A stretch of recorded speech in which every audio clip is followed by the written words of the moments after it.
Hello, everyone, and welcome to another episode of Environmental Justice Now. My name is Leah Jones, and I am the Education and Organizing Coordinator here at Virginia Interfaith Power and Light. Before we get started today, I'd like to do a very brief land acknowledgement. While we are on a video call and many of us are joining in from different places, we want to remind ourselves that we gather on the unceded land of the indigenous peoples. I'm joining in from so-called Richmond, Virginia, and I am currently located on the land of the Powhatan and Chickahominy peoples. If you are unsure whose land you are on and you would like to find out, you can always visit native-land.ca to find out. So this week, we are back again. We are continuing our Juneteenth series discussing the road to liberation and the ways to fight against this historical oppression, especially as it pertains to the environment. Today, we are specifically discussing the road to liberation as we are working towards achieving water justice here in the state of Virginia. Virginia residents face all sorts of injustices related to water every day, and this list, unfortunately, is still growing. Though water could easily be seen as our most important resource on this earth, right after the air that we breathe, access and availability to safe, clean, and affordable water are frequently threatened, and in many cases have been threatened for generations, disproportionately affecting so many of our Indigenous, Black, Brown, and low-income and rural communities here in the state.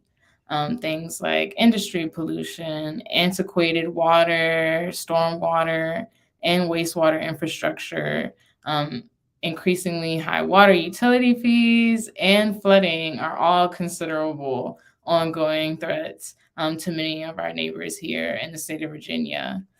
So as we're moving into the future and the impacts of climate change continue to worsen, we see that addressing this long list of issues that I just mentioned in an equitable way is no longer something that we can ignore. It's really time to, recognize what's happening and uncover these issues and injustices that in many cases have been purposefully hidden, purposefully ignored.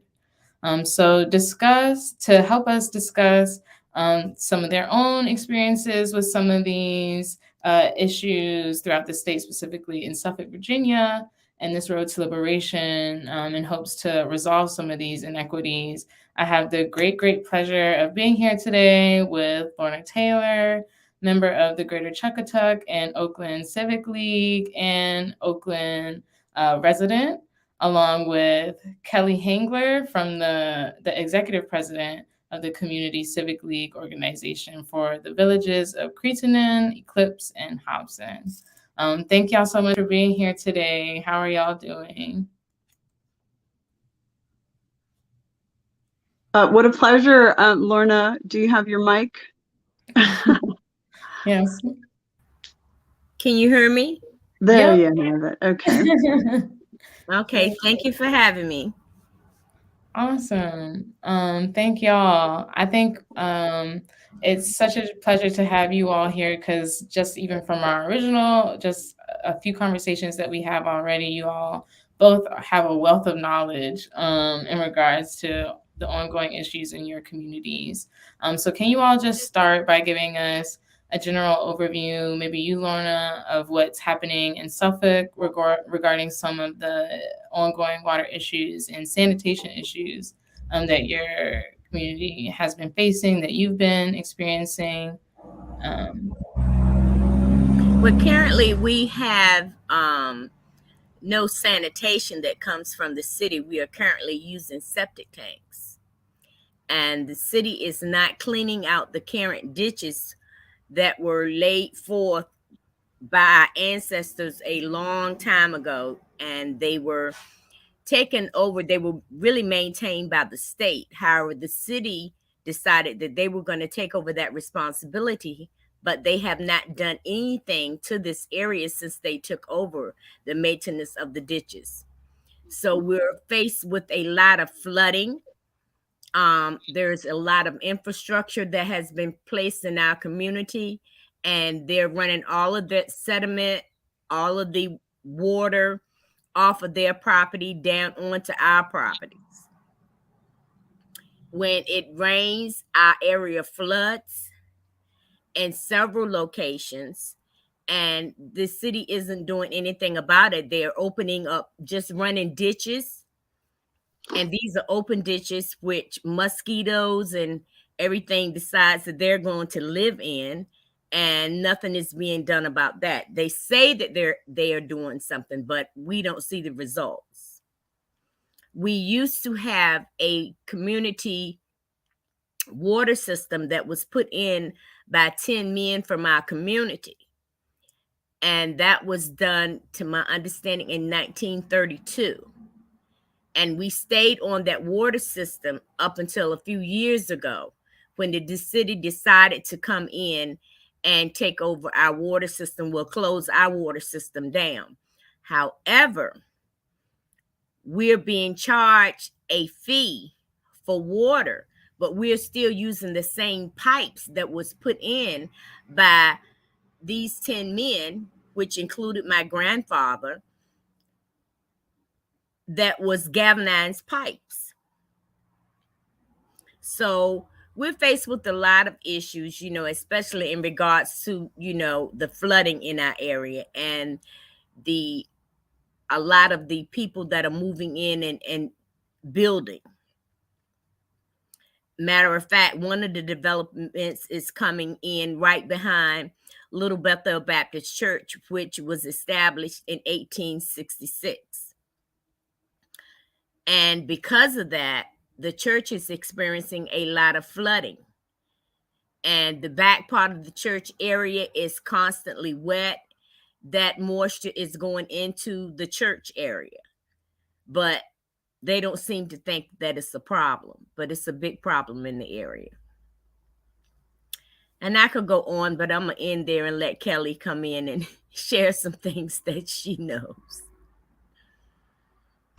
The story is quite remarkable about the water as a whole in Hampton Roads, and as we narrow down, and I've learned so much from Lorna, from everyone in the original settled areas, where there was 37, for instance, in Suffolk, if I have the exact correct number, of community wells.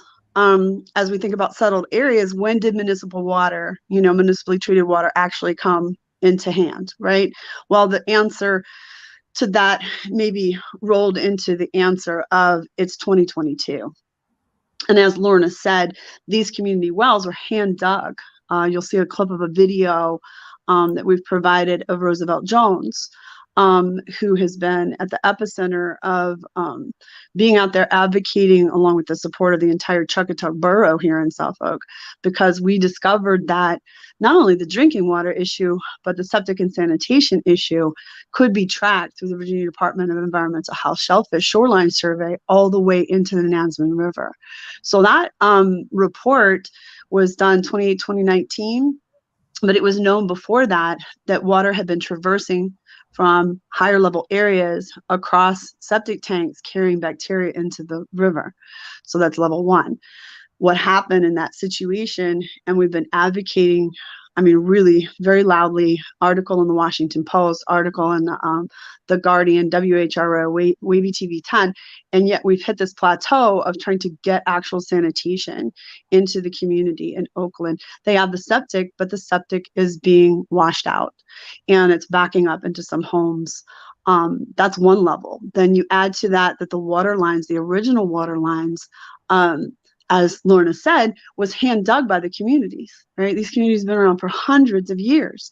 And in this particular area, Freedman settled site, right? Acknowledged Little Bethel Church. And so these pieces are not being acknowledged. The galvanized pipe still in the ground being used, but the city has taken over the actual water itself. There's, again, 37 community wells, over 7,000 private wells in the area.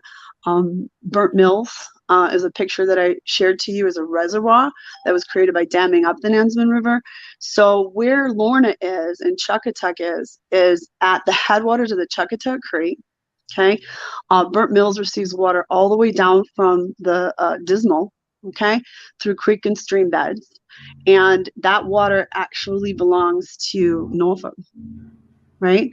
So here we go. We're all together as one in this issue, but people are not aware of what's happening right there where that water source is in Oakland. Anything that affects it affects everyone, whether it's Norfolk resells Suffolk the water, Norfolk uses the water, Portsmouth may use the water. Several cities use our reservoir systems that are in Suffolk for their municipal water. Meanwhile, Oakland Chuckatuck is on 1932 pipes that they put in the ground, galvanized pipes with no sanitation. So this wealth of growth and being of this community in Oakland and Chuckatuck being left, without water quality, without being able to answer to having municipal service sanitation, without being able to have renewed and revitalized pipes, is, however, being built upon what Lauren is speaking about with development that's being given sanitation and municipal pipes, individual and large plan development.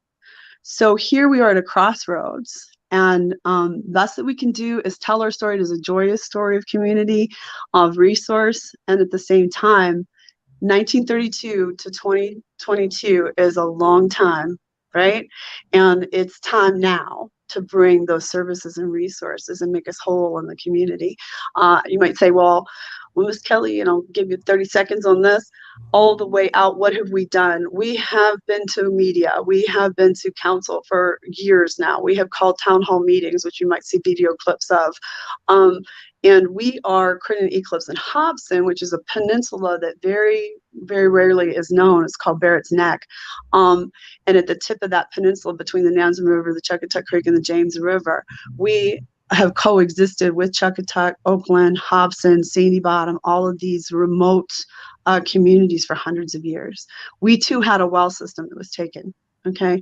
But interestingly, where the city says that they can't come and have direct meetings with the public, they did in Crittenden and Eclipse, okay? They came down here like steadfast and made sure, because why? We have waterfront available property to build on, right? Water views. And so they came in, gave them like a 30-day notice. This happened all across Suffolk. Will cost you $100,000 to update this well if you want to keep this well, or we're going to have to take over the well. And so they brought in sewage and sanitation right underneath the streets just in the last, I think it was about 10 years. And it was to allow for, more building, which we're not opposed, but you also can't have the argument that you can't do that in Oakland and Chuckatuck. You've done it here. We stand with our neighbors, our friends, our beloved family there in Oakland and Chuckatuck, and they need to show up. If you did it in one place, what's known in one place is known in all places, is what I like to say. So they need to show back up in Oakland and Chuckatuck and make it happen as quickly as they did out here in Crittenden and Eclipse. And any other community that is lacking, and I'm not even touching on the stormwater part. So I hope that was clear and succinct. I hope that left people with something insight, on what we're advocating for here for clean water. Thank you. No, 100%. I think there's so much, even just in what you all said, but I think especially one of the larger overall takeaways that at least I'm getting is just, for one thing, just going off of the point earlier, things being ignored, but ignored out of convenience for what is convenient for the city and for those making the most money, or in an effort to, I guess, make money for the city. But that then brings me to my next question of, why? Like, why Chuckatuck? Why Chuckatuck and Oakland? Like, I know there's typically a reason, and something tells me that it connects back to our history, right? Yeah. What are the demographics looking like? So how do we see this, these issues that you all have recognized are ongoing, especially in regards to the sanitation and, municipalities taking over private well systems? Like, how do you all see that connecting to environmental justice and environmental racism even? Well, Oakland and this land in this area, I'm quite sure you probably already noticed, was originally owned by the Nansemond River Indians. And as Oakland was basically developed after men went into World War One, World War Two, they saved their money, they came back, they bought property, and back during that time, a lot of blacks could not buy higher land property. They would have to buy property that was of a lower value or in swamp areas. And they came back and they built their communities. But now what we're facing is the developers coming in, and they're just developing all of these, any piece of property that they can pick up to develop. Their building homes on it, which are actually on slabs. All of the original homes around here are on crawl spaces. So once they come in and build their piece of property, they're building the land up high. So that means the existing homes are on crawl spaces. So the water is running off of those particular homes down to the crawl spaces of the neighbor and going under their house. We're facing with being sometimes pumping water out from under homes because of it. Oakland was basically a African American community, and we did what we could do, to develop this area. And now it's like when we were buying the property, they would tell us that we would have to have so many lots in order to build. Now these people are coming in, buying one lot and building. Whereas we had a lot of people that walked away from their property because they were just paying taxes on property that they could never do anything with. But now with these new developers, they can come in and build whatever they want. You can literally, in between these homes, you can't even drive a car in between them. That's how close they are. Oh, right on top of each other. They're right on top of each other. Which is why the flooding can be so bad. That's right. Straight down. And when our ancestors bought the property, they bought it with hopes of being able to build, but they will always say, oh no, it won't perk. So you can't build on it. But now, because of this new system that they have for septics, they are allowing these people to build. The new development, they allowed them to, the city put a sewer system in for them going right past our homes, which has been here. I'm 66 years old. We've never had sewage out here. We've always had septic tanks. But you can come in and do this for the new developer, but you can't provide that service for us. And you literally told us that we could not hook on to the system. Right. Something isn't adding. Oh, they're adding. They're adding and they're saying, no, you can't have it, but we're going to give it to these new people. Right. Which is an insult. It's a slap in the face. And then they run the water, their sediment, and all of that stuff off of their property onto the existing properties who have been taxpayers for this area for years. So it's just unfortunate that the city does not see that allowing these developers to come in to make their money and leave us with the fallout of the problem. Which, I'll step in for a second, Leah, because this is a bit surprising. when it comes to fair housing, land use, etc., I won't get into terms that kind of make people want to reach for a cup of coffee, but basically Oakland and Chuckatuck, as smart growth goes, was not slated. I mean, what we've been doing in all of the cities across Hampton Roads was supposed to connect to the last best available sewage and water, right? To avoid urban sprawl, to do the best. Well, Oakland and Chuckatuck had a village initiative done under the Urban Institute. So did all of the existing, whether they had enough people to be called a town, unincorporated towns. And so they had that done over 20 years ago. And even further back in 1970, when all Virginia voted for, a new constitution, then they voted for a merger of Nansemond County. This is Nansemond County. There was a marl pit there, which is now Lone Star Lakes, that presented a cement factory as well as agricultural jobs. So these are hardworking, at commerce people, and some of the industry, has had its time and passed away, but lumbering, community, very hardworking and connected together, who are now placed into the position of still not having services in the year 2022, right? That one would automatically think a community has, such as you would begin building on that community, right? So these new homes, some of them are getting new pipes run because it wasn't pipes from the original community well systems to them, but the existing pipes are not being replaced, right? So what we don't understand, because this is kind of a rip the Band-Aid off situation, and we have raised, quite an inquiry about it. There was in the American Recovery Act money designated for a fresh start, stage phase 1 for sanitation.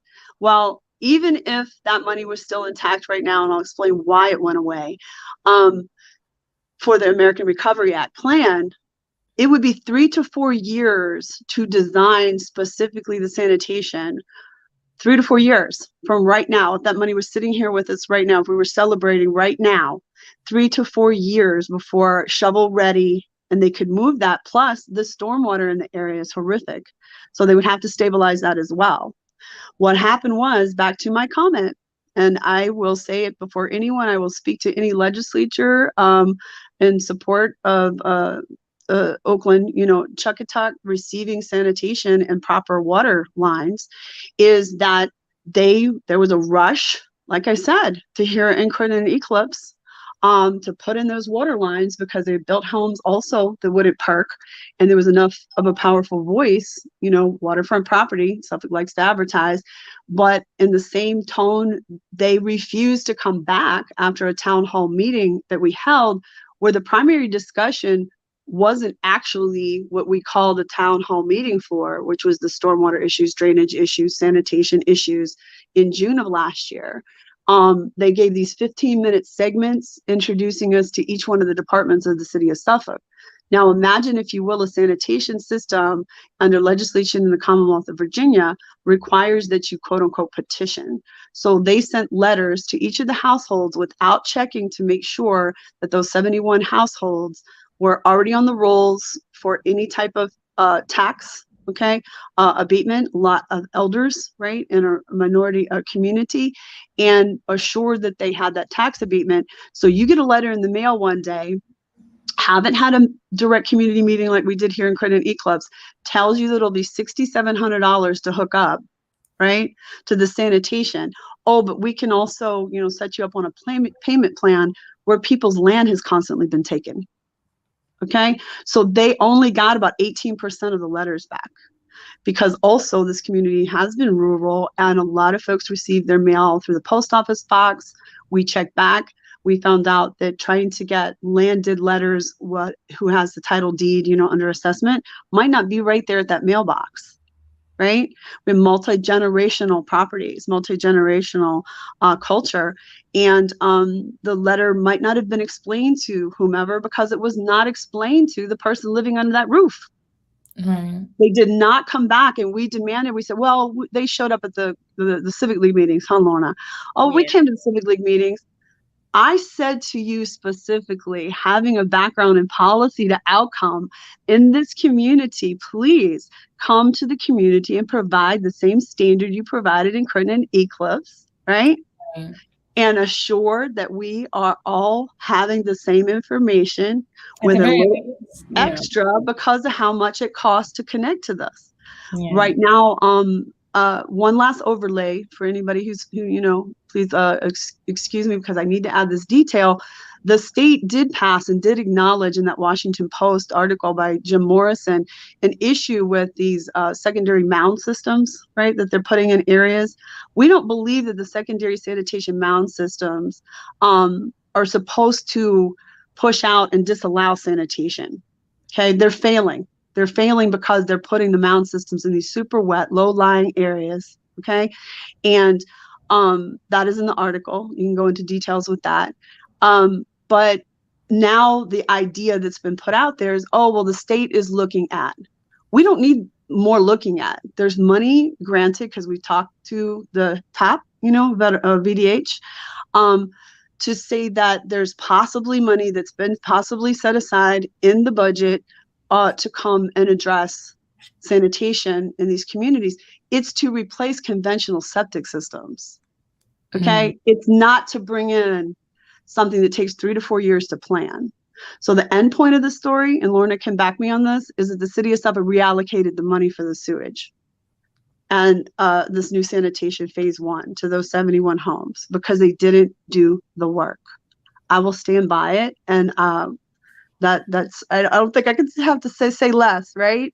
So Lorna, you want to take it from there? Did I speak correctly? Yeah, you did.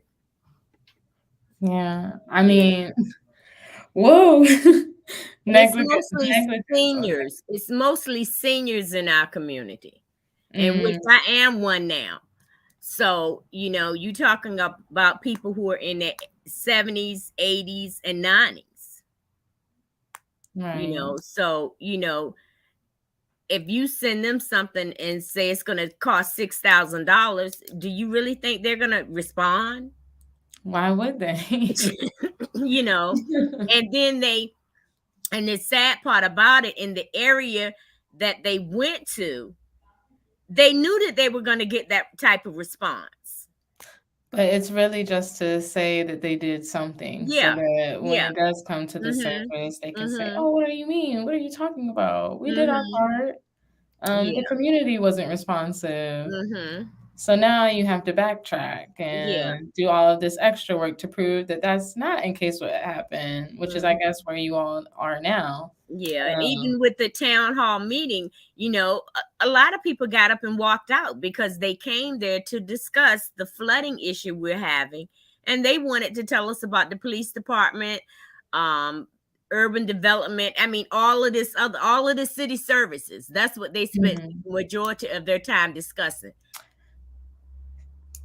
So that brings me to my next question. And I can tell just in the underlay from like you all's statements thus far, how do you all feel about the city's actions? How do all of the other residents who are living out there in your community feel about the city's actions, or I guess rather lack of action, to solve these infrastructural issues ongoing in your communities? And did you all have any ideas maybe for solutions to some of these inequities that you all have already noticed?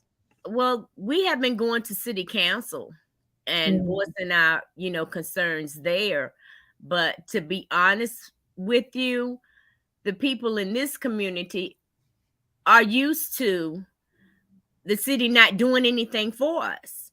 Because if it had not been for those 10 men that dug those ditches and put that water system in for us, we would not have had sanitation. We would have still had toilets. Those 10 men and got together, spent their own personal money and dug the lines and put it in so we could have water, because we all had wells. And some families used to share a well.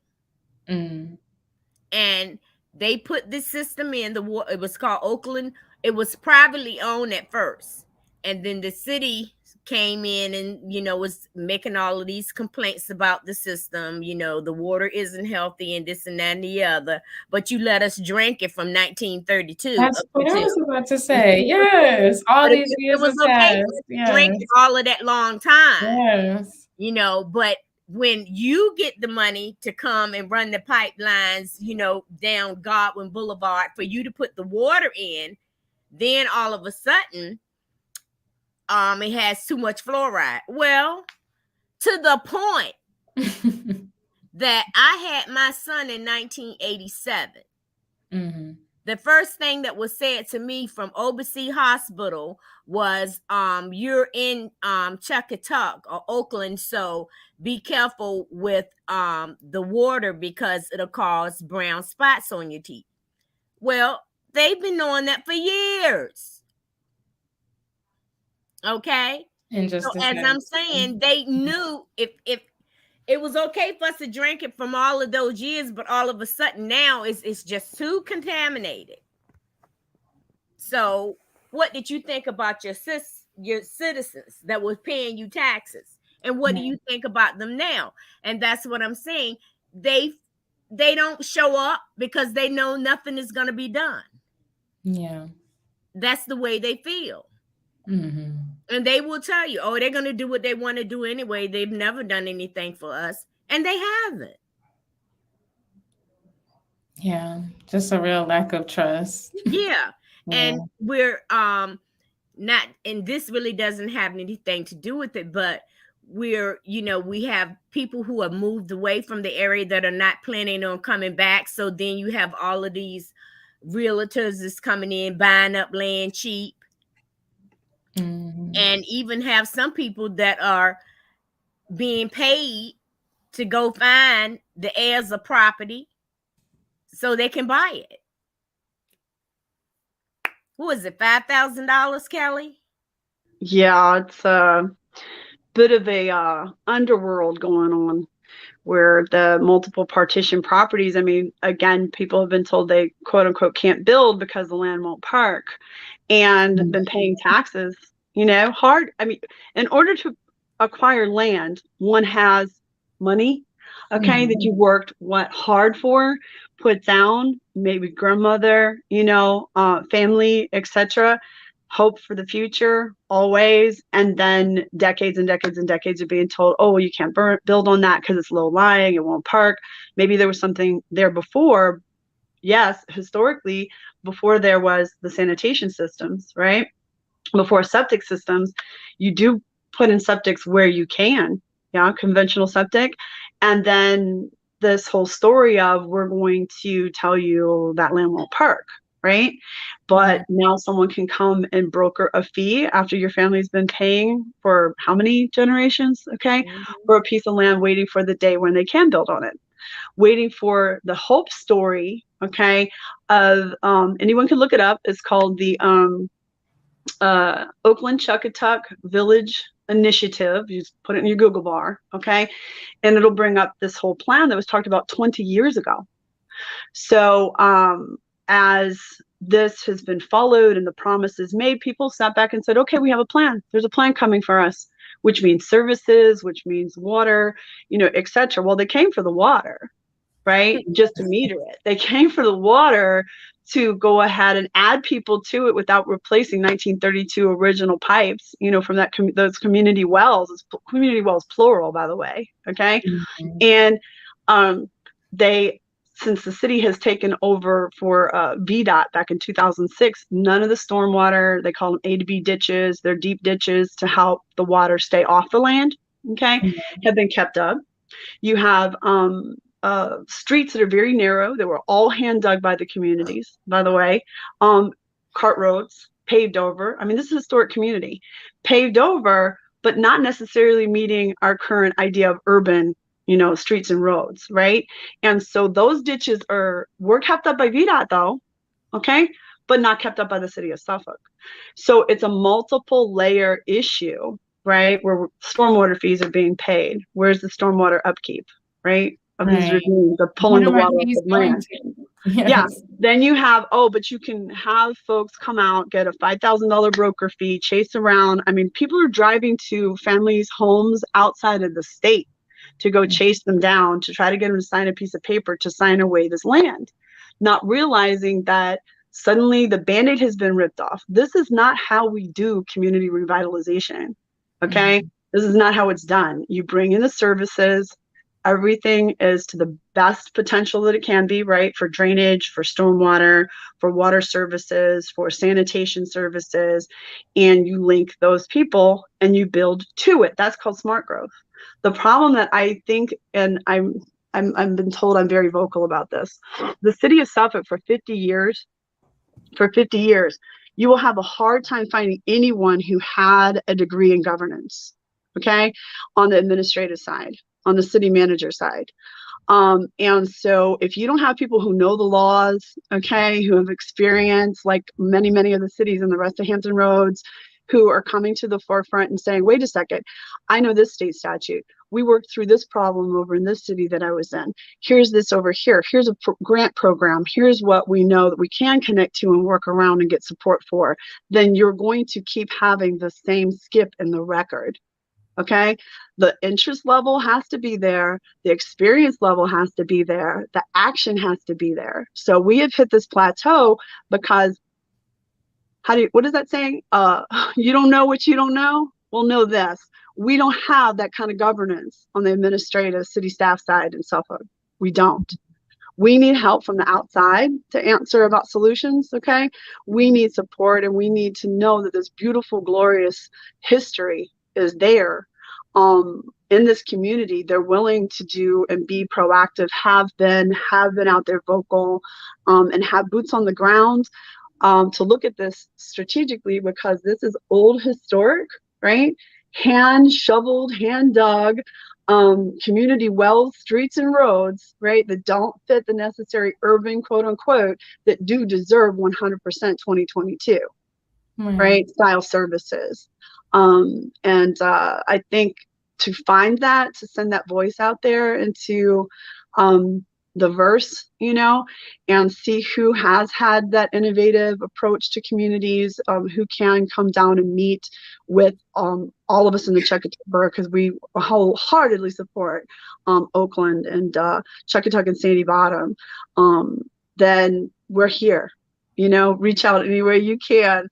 And 3 to 4 years, if we had the money today just to give them sanitation. How long to do a parallel of replacing all of the water pipes, right? The galvanized water pipes in 1934, and really connecting the community. And can we stop building where their infrastructure isn't ready for it, and stop flooding out the people that live there for a minute? Just take a beat, is what we're saying. So I hope that helped as well. Lorna, did I say what? Yeah, okay.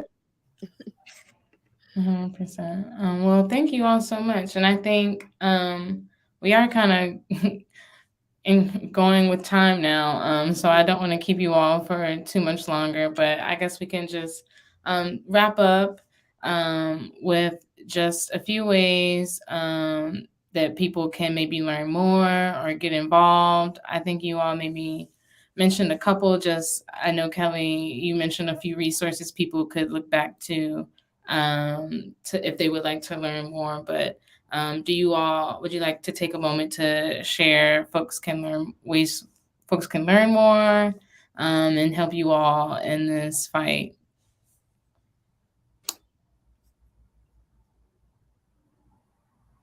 Did she hear you? Yeah, I heard you. Oh, you wanted me to go? Okay. So I think the easiest thing to do is again, in the Google bar, you can look it up. If you wanted to see the initiative for 20 years ago, you can type in Oakland, you can type in Chuckatuck. They have a Community Civic League meeting. Lorna, is it next Monday? Is it the third Monday of every month? It's the third right? Monday of every month. At the firehouse in Chuckatuck. And anyone can join there. They can reach out to the Civic League itself. And I'm just trying to think of seminal documents that you can reach to. I mean, look up that article by Jim Morrison that I mentioned in the Washington Post, because it's true for here and it's true for many, many EJ communities, okay? Not only Oakland. So maybe we can get up underneath that and support bringing real solution by showing that this is a problem throughout, yeah?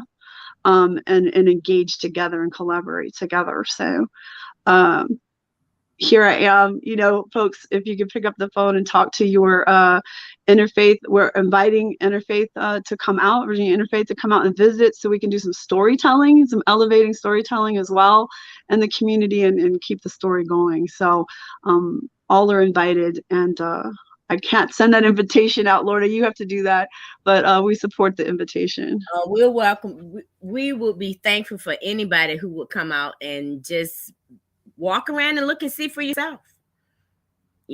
Talk to our seniors. They'll be glad to tell you.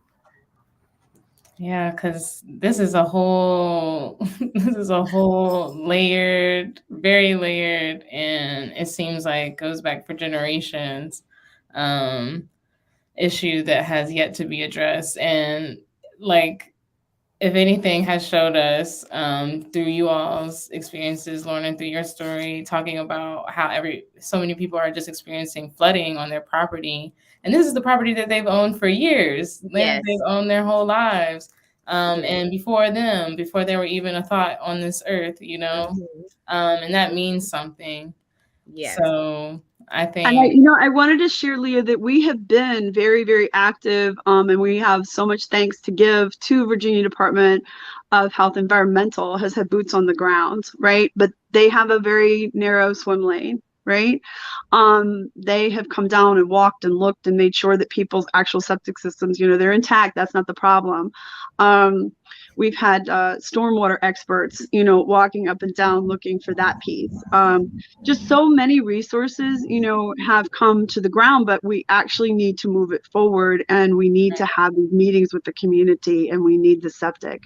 3 to 4 years. If somebody was sitting there designing, the system right now before they would get the sanitation system. So that is what we face. So we have so many thanks to give the Coastal Resilience Master Plan people from DCR. These are known issues, state engagement. So we don't want to not give gratitude for those who could do in their swim lane what they can do. But at this point, we're at the can do point. We really need to address the climate change, the heavier rains. Let's maintain, let's put in stormwater. Let's get the sanitation in the ground, and let's, elevate this community, this beautiful, beautiful community that is underrepresented, by the way, and it's historic storytelling. All right, well, let's get to it. And I hope that you all at home watching also were able to learn more and also feel encouraged to show your support in this fight as well. I pray that we make progress because people's lives depend on it.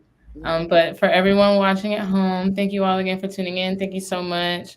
Miss Lorna Taylor, thank you so much. Kelly Hengler for being here today. It was so great to meet you all and talk with you all like this. Hopefully first of many conversations. But to everyone watching at home, we'll be back again this time next week as usual.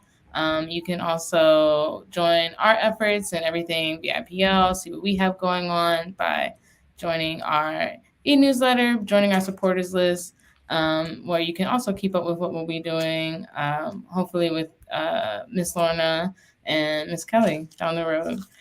So thank you all. Have a great day. Have a great weekend. And we'll see you. Leah, I have a question. You were saying if you wanted to find out whose land you were on, what was that website again? Oh, it's native-land.ca. Okay.